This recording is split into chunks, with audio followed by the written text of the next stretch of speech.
Godzilla is now in New York City.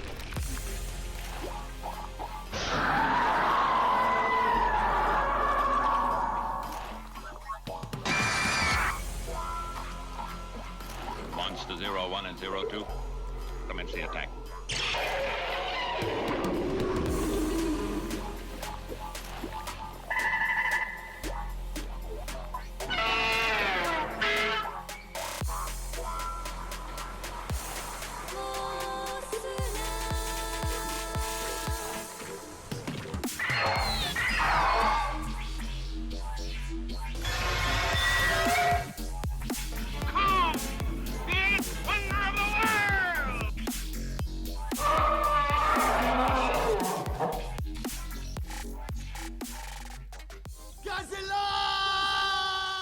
Hello, listeners, and welcome back to Stomp This Way. I hope you get to hear this episode.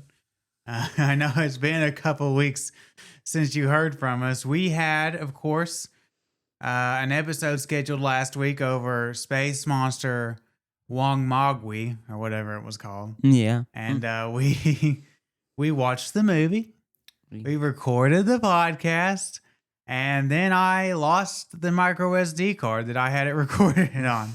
My running theory, I'm pretty sure I set it on my desk, my work desk, that I have at home. My running theory is the cat probably got up there and batted it off, and then the dog or something probably ate it.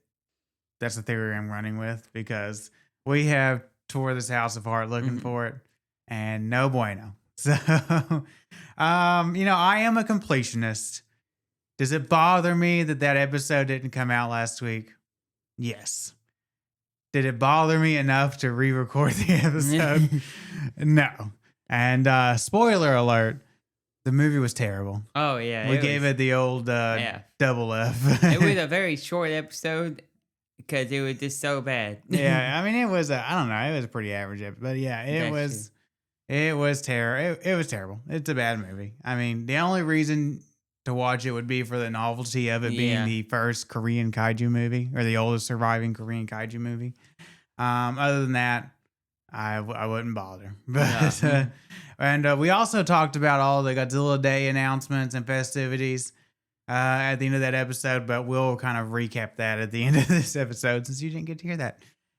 It is our, that was a lost Korean kaiju film that will now be our lost Korean kaiju film episode. Yeah, it fits. Maybe one day we'll be moving furniture or something, and I'll find that and I'll release it as like the lost episode.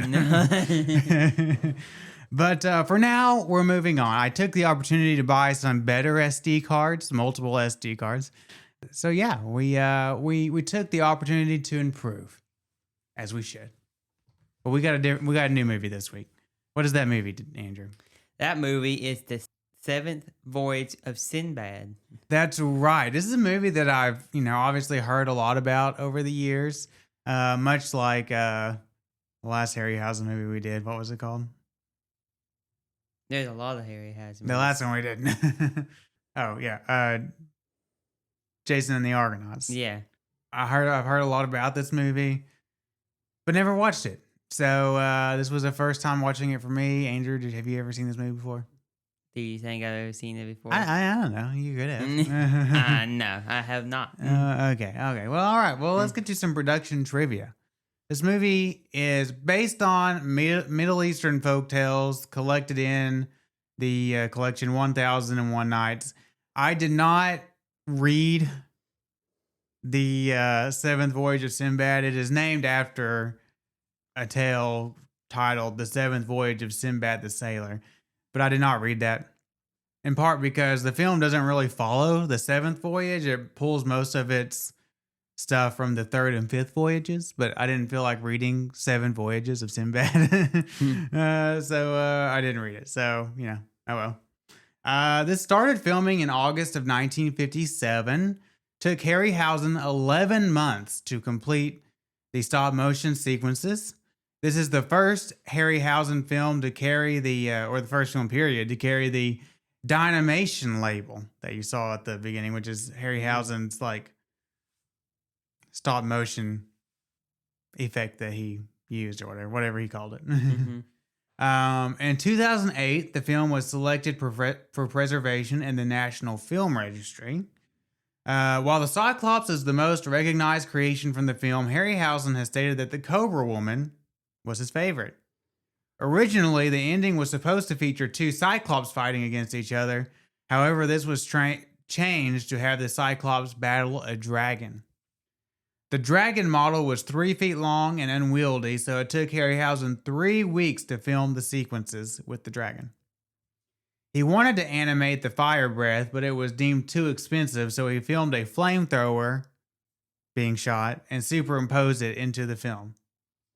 The dragon reused parts of the model from the Rhedosaurus from The Beast from 20,000 Fathoms. We have reviewed that movie prior. That was a Harryhausen movie. Yeah. The Cyclops reused parts of the Ymir model from 20 Million Miles to Earth. Also reviewed that in our archives. The Cobra Woman model would be reused 20 years later for the Medusa figure in Clash of the Titans. And Harryhausen believed that this was Bernard Herrmann. It was his best score of any of their collaborations. And we'll just discuss that later, obviously. Andrew, you want to read the box office?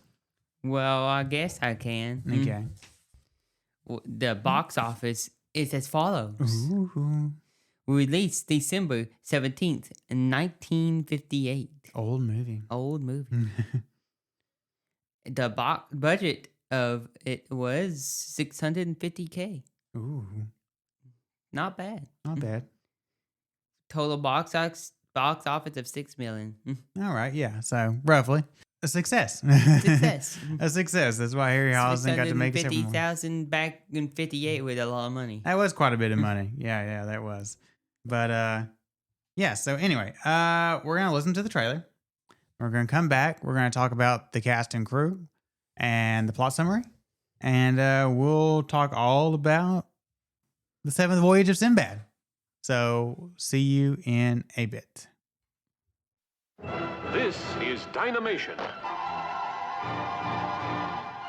This is Dynamation. This is Dynamation. This is Dynamation. Dynamation will be brought to the screen for the first time in color with the release of Columbia Pictures' The 7th Voyage of Sinbad. Dynamation is a new process which utilizes new technical and scientific advances in electronics and color to open up vast new vistas in motion picture entertainment. Some of this demonstration film is being projected in color, some in black and white. But the feature picture itself is entirely in color. Anything the mind can conceive can now be brought to the screen. As for example, this scene from The 7th Voyage of Sinbad, in which the Princess Parisa, played by Catherine Grant, is reduced to doll size by the magician Sokura. The outflung arm of the sleeping princess actually shrinks before your eyes. This effect was achieved by taking the camera back slowly for 40 feet. To prevent the slightest movement of the arm, Catherine Grant was tied to a stake, remaining motionless and scarcely even breathing. The pillow on which the princess sleeps while the magician is shrinking her was 25 feet high and 40 feet wide. It occupied one full corner of a soundstage in Madrid, Spain, where most of the picture was filmed. The princess, originally life-size, was reduced by shooting from 70 feet away. Finally, the various components of the sequence were put together in the Technicolor optical printer in London. In Dynamation, producer Charles Schneer and special effects expert Ray Harryhausen have combined animation, normal human action, and trick photo effects in color. Principal actors like Kerwin Matthews, who plays Sinbad, Catherine Grant, Richard Eyre, the genie of the magic lamp, and Torrin Thatcher, the magician, are used in combination with three-dimensional figurines. The process has been years on the drawing boards and in actual testing with color film. In the 7th Voyage of Sinbad, you will see the two-headed roc of the Arabian Nights' Tales, a bird with the wingspread of a jet airliner. You will see it attack a shipload of sailors and carry Sinbad away in its talons. You will see a fight to a finish between a 50-foot Cyclops and a 100-foot dragon. You will see an astonishing sword fight between Sinbad and a skeleton which comes to life at the magician's bidding. Every movement in this sequence was carefully plotted in advance, with precise markings for Sinbad and for insertion of the skeleton. Matthews, playing Sinbad, was coached by Italian Olympic fencing coach Enzo Greco in endless rehearsals, during which the fencing master stood in for the skeleton. Later, the actor had to pantomime his every move without his opponent. Then the skeleton was inserted via dynamation to match the movements of the fencing instructor.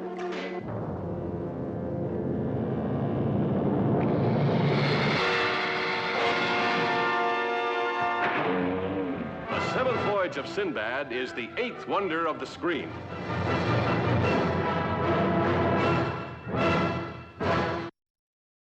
Well, that was dynamation. I don't know if you got the point across, listeners. That was more of a like a showcase for their dynamation effect than it was a trailer for the movie. But there, you got some behind the scenes stuff that wasn't even from me. Look at that.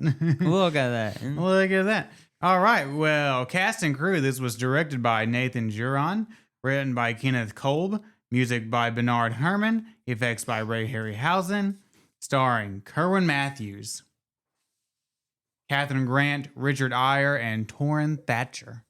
And the plot is as follows. On a return voyage to bring his bride-to-be, Princess Parisa, back to Baghdad, Sinbad and his crew come across the island of Colossa. There they encounter the magician Sakura, who was being chased by a cyclops after stealing a genie lamp from its treasure hoard. Sakura summons the genie, who shields them from the one-eyed monster, but during their escape, a boulder hurled by the Cyclops strikes their canoe, causing Sakura to drop the lamp.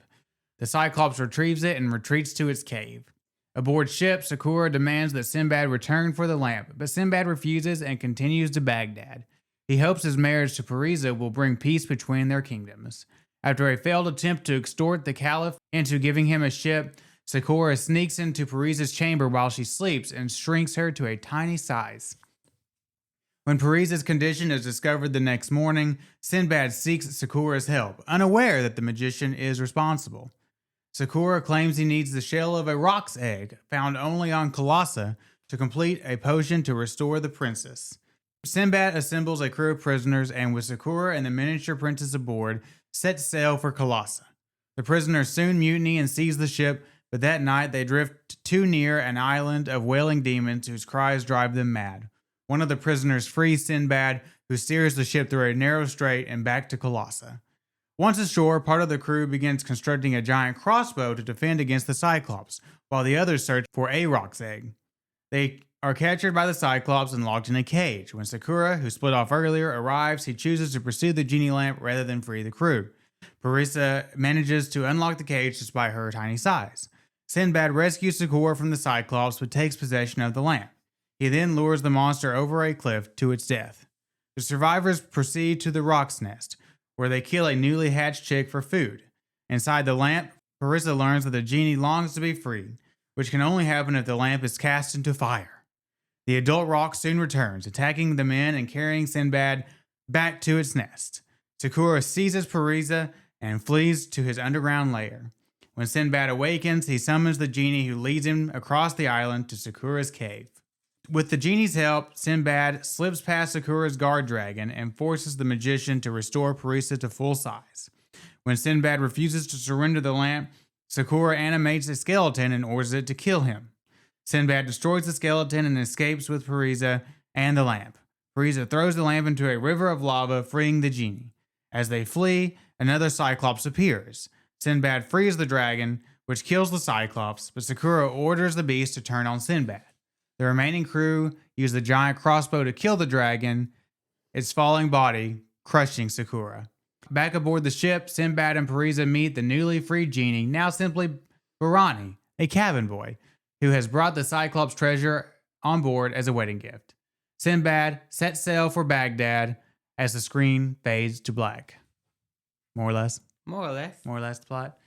Yeah, so the movie gets right into it. It's less than 7 minutes into this movie when we first see the Cyclops. And that kind of caught me off guard because I thought the Cyclops would be saved for the end.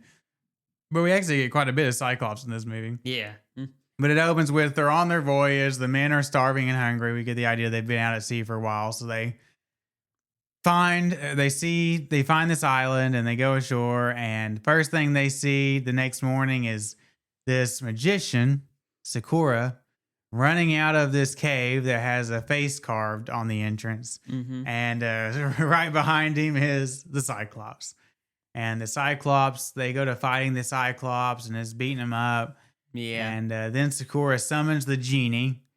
And the genie erects a barrier Between between the Cyclops and the Sinbad and his men. Yeah, and then they get on their little canoe dinghy ship and are rowing away, but the Cyclops hurls a boulder and it knocks over their ship, and Sakura drops the lamp.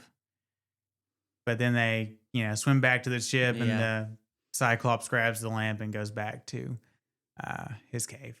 So we jump right into the action before we get any real character development. Yeah. And then we're going to kind of get our character set up and plot set up after this, where we get on the ship. We learn that Sinbad has his girlfriend, Princess Parisa, who's from a different kingdom. She's from Persia or something. I don't know. And, or maybe Iraq is Persia. I don't know. But anyway, and they're hoping that by marrying Sinbad, I don't know. What is his relation to the Caliph of Baghdad? Is he says he's like my son. So I don't know. Yeah. But anyway, him marrying this chick supposedly will bring peace to their kingdoms or something. But the magician, Sakura, he wants to go back to the island because he's obsessed with this genie lamp. Kind of like how Gollum is obsessed with the One Ring. Yeah. This magician guy is obsessed with this genie lamp.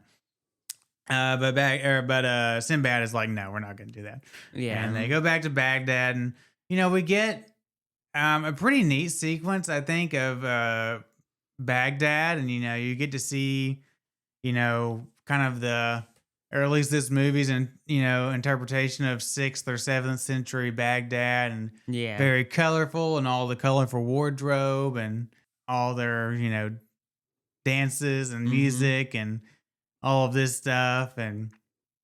But the magician is still he's trying to convince the Caliph of Baghdad to give him a ship and a crew to go back to the island, and then he's like, no, you can't perform. What? You can't persuade me. Yeah, but you can perform at the wedding if you want. Yeah. And he's like, okay. So Paris's dad shows up, and they are having like a party that night, and Parissa's handmaiden, she volunteers to be the magician's assistant. Yeah. And he puts her in like this giant pottery vase and throws a cobra in there with her and turns her into a cobra woman. Yeah. And she does a little dance before her own tail almost chokes her out, and he changes her back. So he's a pretty skilled magician. He's got, even without the genie lamp, he's got mystical powers. But then the Caliph of Iraq still refuses to give him his ship. So he's like, well, he spins this story about, telling the future, and a great tragedy will befall you or whatever. And he's like, can you disperse the evil spirits? He's like, only if you give me a crew and a ship. And the guy basically tells him to F off. Yeah. And then that night, he sneaks into the princess's room while she's asleep and shrinks her. And it's odd to me that nobody suspects him of doing that. Yeah, there's a lot of baffling character decisions in this movie. And first and foremost is like because they had told Sakura, like, if you're still here by tomorrow night, we're going to gouge your eyes out and blind you.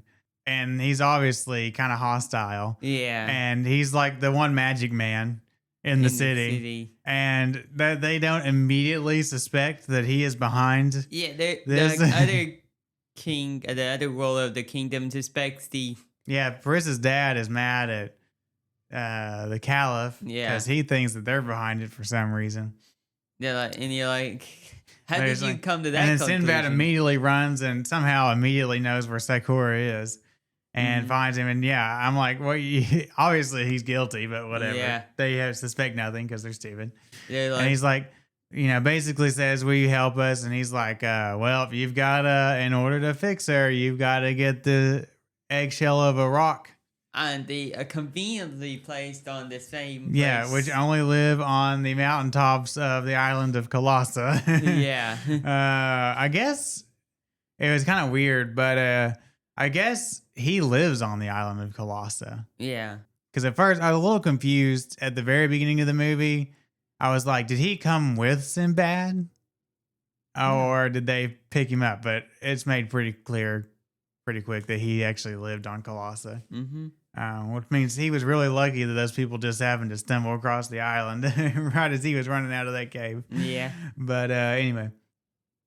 But Sinbad needs a crew. This is the other thing that's hilarious. Sinbad needs a crew, and his other crew, like he gets a few crew members from his loyal crew members, but most of them won't go back to the island because of the whole Cyclops trying to kill him bit. Yeah. And so he goes to the local prison, is like, we'll commute your sentence if you agree to sail with me. Yeah. And of course, they get out on the sea, and they get like the schematics for this giant crossbow from Sakura to kill the Cyclops or whatever.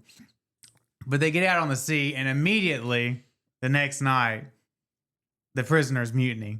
And it's like, who could have saw this coming? What we outnumber them, and we don't want to go. Yeah, even Sakura goes to Sinbad's like, I've been hearing them talking about mutiny. Because, he doesn't want them to mutiny and, him not get to the island. And Sinbad's like, we locked up all the weapons. We'll be fine. They can't mutiny without They can't do anything without weapons. And of course they mutiny and immediately take over the ship and lock Sinbad and his one friend and Sakura up in the brig.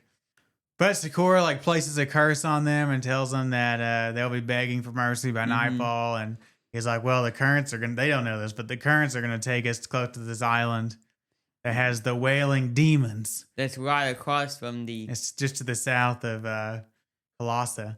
And the demons will drive them mad. And they'll go into the jagged rocks. Yeah, and they'll crash into the rock. I guess it's kind of a play on the sirens. Yeah. But not quite the same, obviously.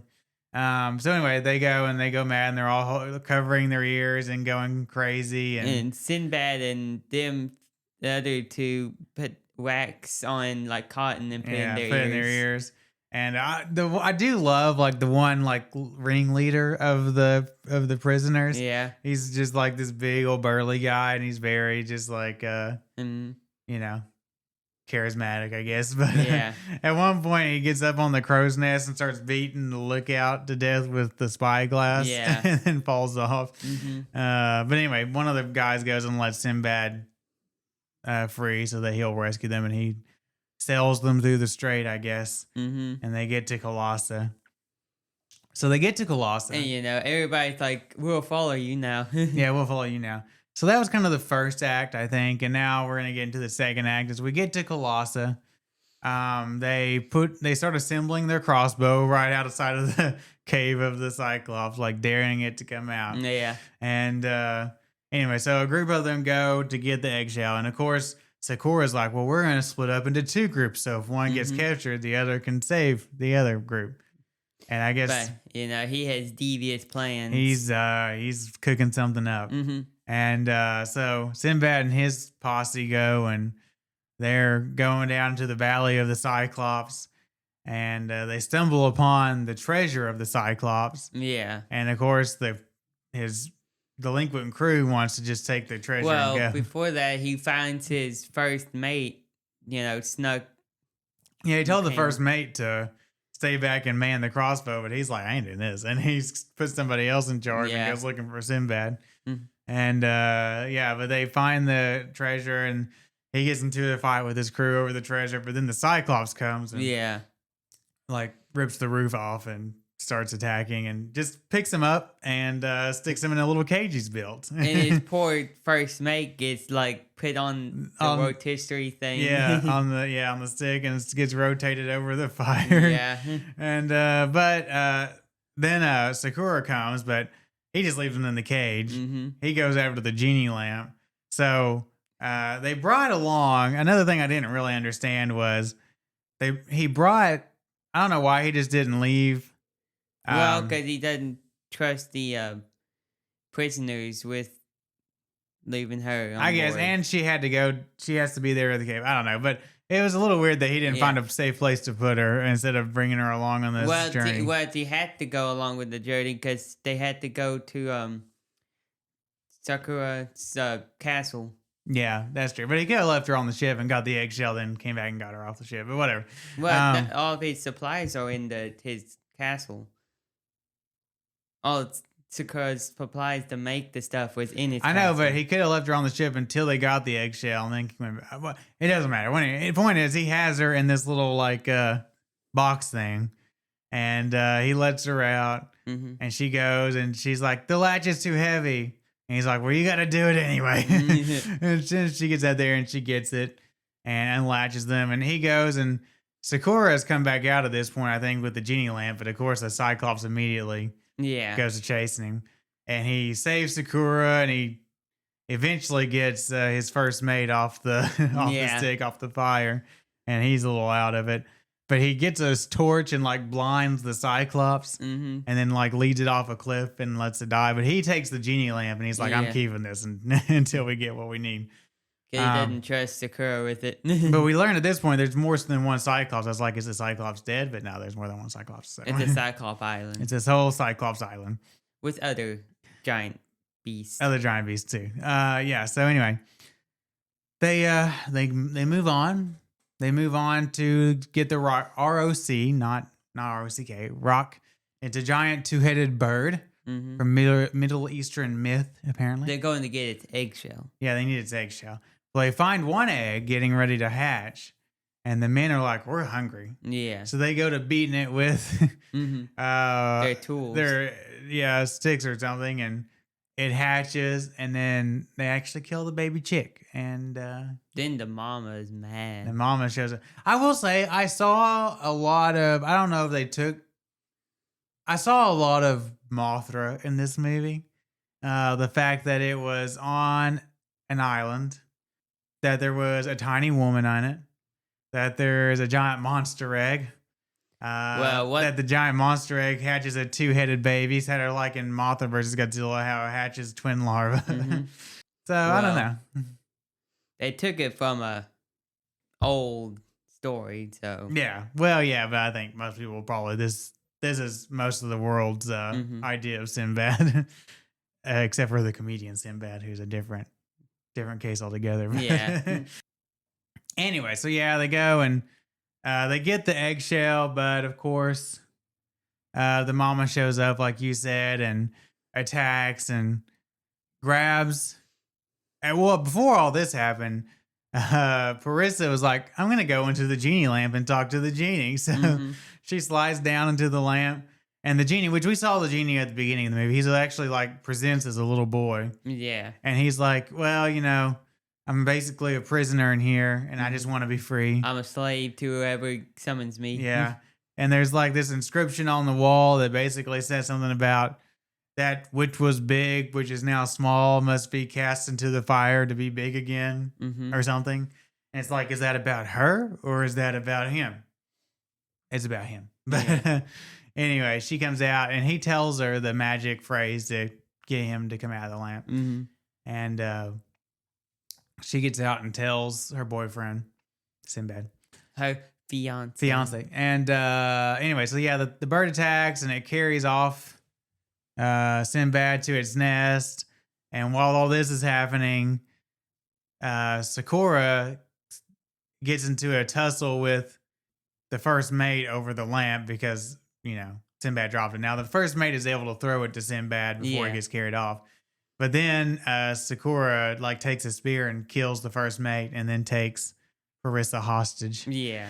And anyway, later, Sinbad wakes up and he's got the lamp and he climbs down and he's like, summons the genie and is like, show me the way or whatever. Or where is Parissa? And he tells him. And it's like, I'll meet you there. And he disappears. And then he goes down to the cave and there's how Sakura was keeping the Cyclops out of his cave. He has a guardian dragon. Yeah. And the dragon is, breathes fire and all that. But he's got it chained up to the wall. And, he he pulls the chain at the dragon up against the wall, and then he gets in and he goes and he gets into Sakura's lair. Mm-hmm. And Sakura's like, okay, I'll fix Parissa if you'll give me the lamp. And he's like, well, you're gonna fix her first. Mm-hmm. So he does. But then Sinbad is like, I'm not gonna give you the lamp till we're safely back on the ship, which makes Sakura angry. Mm-hmm. So Sakura does everything they ask him to, and then they never give him the lamp. they never give him the lamp. Yeah, he's just trying. He's not really a bad guy. Is he really all that bad? Yeah, he did the party tricks for him, and they still refuse. And he told them their prophecy, even though I think he made it up. Yeah. And they still refused. And then he fixed the girl like he said he would, and they still refused to give him the lamp. Who's the real villain of this story? Anyway, so he animates a skeleton. Apparently Harryhausen loved this skeleton bit so much he redid it in Jason and the Argonauts. But he orders the skeleton to kill Sinbad, but Sinbad defeats it in combat, and he and Marissa. Sakura looks surprised. Yeah, I love the shock on his face. And he's gonna grab Parissa, but I tell you what, Sinbad is one heck of a sword thrower. He pins Sakura's robe against the wall, but he jerks it free and runs away. And Sinbad and Parissa are fleeing, and there's like this river of lava they have to cross. But somehow she comes to realize, oh, that prophecy was me throwing this lamp in the lava. Well, she summons the genie first to get him across the thing, and he's like, "Here's a rope, swing across." I was like, "That's the best he could do." But then, it like dawns on her. Oh, the prophecy! I've got to throw the lamp into fire, and she's like, "It could kill him." Oh well. But Sinbad's like, you had to keep your promise. Yeah, he's like, I guess it's gonna set him free one way or in one method or one way or another. He will be free. Yeah, in quotes. But she throws it into the fire, and they run away, and then they get past the dragon. But there's a Cyclops waiting for them. Ooh. So they set the dragon free, and then our kaiju battle ensues. The dragon pretty handily kills the Cyclops, and then Sakura comes running out, and he tells the dragon to go follow them. But guess what? That giant crossbow that he had them build is going to be his own undoing, because they use the crossbow to shoot and kill the dragon, and then it falls on Sakura, and he's toast. And that's about all she wrote. Then they get back on the ship, and guess who is there? The genie. He's now just a cabin boy who brought all the treasure. And he's going to be part of their voyages from now on. Yeah, they're like extremely rich now. Yeah. I wonder if he'll be in the sequels. Maybe. The much later sequels that came. I wonder if they recast the sequels. I don't know. Well, how later were they? They came out in like the mid 70s, so they probably did recast 15 plus years later. But anyway, if they want, because he's probably still young in those, and 15 years later. Does he still have magical powers, or is he just like a real boy now? He's got kind of the Pinocchio syndrome. I want to be a real boy. Real boy. If he didn't have powers, how did he get all that treasure? I was going to say, he must have had some kind of teleportation powers to get all that treasure on board. But anyway, listen, I really enjoyed the movie. It's a brief 88 minutes. I think it's actually tighter than Jason and the Argonauts was. It flows a little better, has better pacing. Like I said, it gets right into it. Less than about 5 minutes in, you're seeing a Cyclops. Then the movie kind of slows down to set up characters and stuff after that. But no, it's well paced. I like the acting. I mean, there's some ADR and some dubbing that's not stellar, but it gets the job done. It's like the first. It's like the what they say in the preview. It's like the first time Dynamation and had been in color. I don't know, but Dynamation's going to do this, so it's gonna be rocky a little bit. But no, I really enjoyed all that. I thought the acting was good, particularly I thought Kerwin Matthews as Sinbad was pretty good. I thought Catherine Grant was fine as the princess. Richard Eyre plays the boy, the genie. You know, he was fine. I thought the real standout was Torrin Thatcher as the magician. Just kind of the charismatic bad guy and the mustache twirling. And then that expression he has on his face when he's animating the skeleton is like all time. That big arched eyebrow, wide eyes, and the hands kind of like brought up to his face. Yeah, it's pretty glorious. I thought he was really good. Like his eyes go like a slight green color. Yeah, I thought that was really good. Yeah, I thought the movie was beautifully shot. A lot of on location filming. We'll talk about effects, but just in terms of like on location filming, and again, like I said about Jason and the Argonauts, the location scout did a great job. Beautiful landscapes, beautiful Technicolor, all of that stuff, really good. Like I said, I mean, some of the character decision making is pretty baffling. Yeah. Like why does no one immediately they should immediately suspect that the magician is behind. Magician in town. The one guy, the magician that showed that he has pretty incredible magical powers, who they've pissed off, is probably they're pissed off, and he looks angry all the time. He always looks angry. He's scheming something. He probably is behind that. The fact that, like I said, they thought that getting a bunch of prisoners on board and that they wouldn't mutiny, that seemed pretty dumb. And then some of the times, like, he puts poor Parisa in that little box and just carries her around. She must have got tossed around something fierce throughout this movie. And I was like, probably had a seatbelt. Where's she going to the bathroom when she's stuck in this box all this time? How's she breathing? But it is what it is. But anyway, but no, I was entertained by this movie quite a bit. Would you agree? Oh yeah. Yeah, pretty fun. Pretty fun movie. Creature design. So the first thing we see is the Cyclops, probably the most famous creation of this movie. I like the Cyclops. He's got kind of the furry hooved lower half, and then like the hairless buff upper half with the one eye and the horns and kind of a pinkish color, I think. Yeah, I like the Cyclops. Yeah. I guess, and then the next thing we see is the Snake Woman, only in one scene where he combines the Cobra and the Handmaiden. And kind of a Medusa-like thing with multiple arms that wave and a snake body that wriggles around. Yeah. And then in close-up shots, they get just the woman's face painted blue. I thought that was edited together pretty well. I like that. What else do we see? The rock, the baby chick rock first. It's like a baby chick with the little yellow fuzz, but two heads. And then the adult one, which is the big black, like almost condor body with the two heads. I think the heads were bald. Were the heads bald? And then almost like a turkey vulture or something. Yeah, it was like a turkey vulture. And that was pretty neat. I like that. And then the dragon. The dragon. It's a wingless dragon. It's just like a giant lizard with horns, basically. Yeah.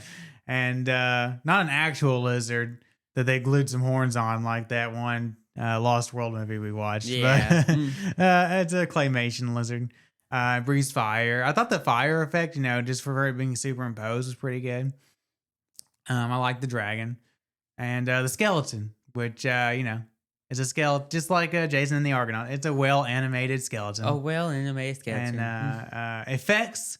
I think this movie, for a movie made in 1958, is a pretty impressive technical marvel. Yeah. The Technicolor, like I said, is beautiful. The stop motion is very fluid. Yeah. I think Harryhausen did a great job on the stop motion. The clay figures look good. Most of the compositing work is pretty good. I mean, there are times, especially with Parisa, where you can see a little bit of a blue outline, or it's a little out of focus. But it's 58. But for 1958, and then I thought that was really good. And then the way they built some oversized props for Parisa to interact with, much like some of those early Showa era Godzilla movies, and how they pulled off the twin Mothra fairy like effects. they said in the preview, they filmed them from 70 feet away. Yes, they filmed her like the pillow from 40 feet away, and then later 70 feet away. Yeah, they a lot of camera tricks and stuff, and sleight of hand tricks to make her look that. I thought it was all very impressive. Oh yeah. For them to be able to pull all that kind of stuff off in 1958, and yeah, like I said, and then like I said, beautifully shot, beautiful locations. I thought the sets were really like the ship set looked really good. I thought some other sets like the cave and all that were really impressive, and I thought just like in Jason and the Argonauts, which that was pretty impressive because it was multiple skeletons, but even this one skeleton. I thought that they merged Sinbad's, swinging of his sword and stuff with the skeleton really well. I mean, it looked like it really actually like they were fighting each other as best they could, rather than, at times, especially in Jason and the Argonauts, where it just looked like they were swinging their swords and, at thin air and parts of that movie. So I thought that was very well choreographed and plotted out. So, really good on Harryhausen on that. So, I thought effects were really solid. I was very impressed for a 1958 movie. It's funny because I think this movie and Jason and the Argonauts both look significantly better than Clash of the Titans did, which that came out in the early 80s. So yeah, very good work there.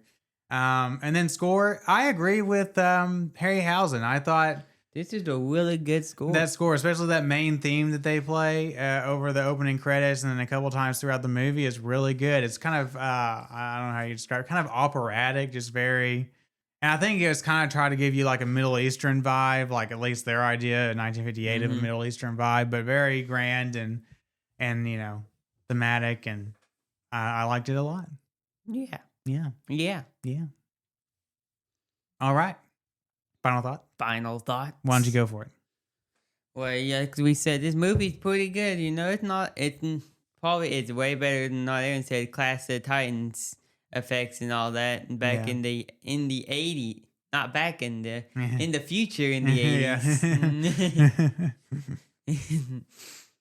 But and all the claymation effects, all the all the animation, what little they had in there, and the camera tricks, the sleight of hand tricks, whatever, to make everything look bigger or smaller, or make something look like it's not, compositing shots, all that look really good.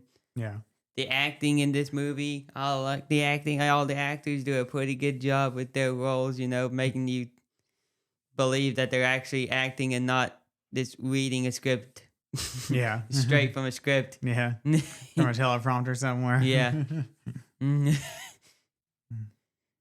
And, all the score, like we said, score is really good in this movie. I like the score really well. All the, like Ray Harryhausen said, it's probably one of the best scores we've heard from him in any movie that we've seen so far. Yeah. And, I think I'll give this movie, give it an A. Yeah, I mean, I really enjoyed this movie. Like I said, I think it's a really impressive technical marvel. Even Jason and the Argonauts, which I thought looked really good, it did have that clashing rocks scene that was like, ugh, that looked bad. But I don't think this movie really has that one particular scene where you were like, ugh, that looks bad. I think from start to finish, I mean, there are little seams you can see here and there, but I think it looks really good pretty much from start to finish. Like I said, I think the pacing is really good, better than a lot of Harryhausen's other movies. It was kind of interesting just watching kind of their idea of Baghdad. I think, and I could be talking out of turn here because obviously I'm not old enough to remember, but I think Americans' kind of attitudes and thoughts towards the Middle East was a lot different pre the 1970s with like the Islamic Revolution in Iran, and obviously the wars, Desert Storm and all that would come into the 80s and 90s and all, last till today and all of that stuff. I love like their portrayal like of Baghdad and all the colorful wardrobes and mystique and all of that. The cast is good. I was gonna comment, I think the cast is supposed to be, Middle Easterners, obviously. Yeah. Now most of the main actors, I think like the four I listed off, were all white. Kerwin Matthews, yeah, Catherine Grant, Richard Eyre, Torrin Thatcher. And then the supporting cast, I think most of them were darker, but I think most of them were Spanish. They filmed this movie in Spain. Yeah. I think it was a Spanish extras and Spanish cast members they may have gave some of them a bit of a spray tan to make them look darker. But It is what it is.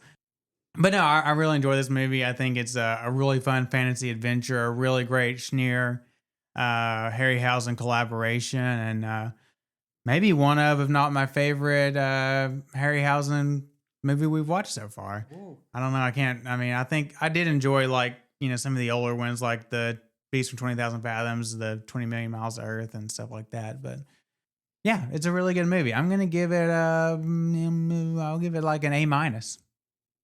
Yay. Yeah. So, other than that, okay. So new news that I wanted to cover. Agent Tsuburaya has been posthumously inducted into the Visual Effects Society Hall of Fame. So that's exciting. Well deserved. Mm-hmm. And then in our last episode, we talked about the Godzilla Day festivities announcements. Of course, the big one being the title reveal for Godzilla Minus Zero. Yep. And I think we both agreed like the title. Could have gone sans the minus maybe. Just be Godzilla Zero. But either way, the title's good. So excited about that. His projected release date is, I'm late 2026. I'm going to assume as close to Godzilla's birthday as they can get. Apparently they're going to do an international release it internationally all at one time. Instead of like the layered release like they did last time. And so excited about that movie. We'll see where all that goes. And of course we watched the Godzilla Day short film. Yeah. Where they got the Millennium Era Godzilla design, which is my favorite. Meyer Goji or whatever they call it. My favorite Godzilla design. I know it's kind of divisive in the fandom, but the oversized dorsal spikes, the crocodilian features, even like the orange heat ray. I love that Godzilla design. And then they merged it with the burning Godzilla design. Oh, yeah. I really like that. I thought the little short film was really good. And of course they have like the cliffhanger ending of that new monster showing up. Ooh. Who's it gonna be? Gotta wait till next year to find out. Did you enjoy the short film? I enjoyed the short film pretty well. Yeah, that's good. That's good. So, yeah, and then also I forgot I was gonna watch the reveal date teaser for Monarch season 2. I didn't even watch it yet. Wow. But we did see the still images, right, of King Kong and everything. Yeah. So obviously it looks like King Kong is going to be more of the focus monster rather than Godzilla in this season 2. We weren't really big fans of Monarch season 1, but of course we'll return for season 2. So I have to figure out my login for Apple TV and get back into Apple TV. Because, what they did in the movies is not quite what they did in the show. No, there were some, yeah. Like, what do they call it? The Hollow Earth? Hollow Earth is not the same. Yeah, as they did the whole time dilation thing, which has never been an issue before. Even in the new movie, they never said anything. Yeah, there's some continuity issues, maybe a little bit, but it is what it is. It is what it is. But anyway, as far as the schedule goes, our next 2 weeks will be Sinbad movies. First, the Golden Voyage of Sinbad, and then Sinbad and the Eye of the Tiger. It's a Sinbad Rocky crossover. That's but, and then we've got other stuff obviously coming up. We've got the recap of Kaiju number 8, season 2 coming up. We've got Troll 2 coming up. Anaconda, the reboot thing coming up. Mm-hmm. So all kinds of fun stuff. But yeah, next week will be the Golden Voyage of Sinbad. Anything else, Andrew? Not that I can think of. All right. Well, as soon as we're done recording this episode, I'm going to go straight to my computer and download it. So we don't lose it this time. But don't anyway. Just set at random places. Yeah, that was my fault, I guess. I should have known better. Don't forget you can contact us at stompthisway1954@gmail.com. And you can find our website at www.stompthisway.wordpress.com. That's right, and we're also on Facebook at Stomp This Way. So yeah, look forward to the remaining 2 entries in this Sinbad trilogy. Never seen any of them. Didn't even know they existed until I started researching this movie. But we'll get to those. And as always, I'm Aaron. I'm Andrew. And we will see you next time.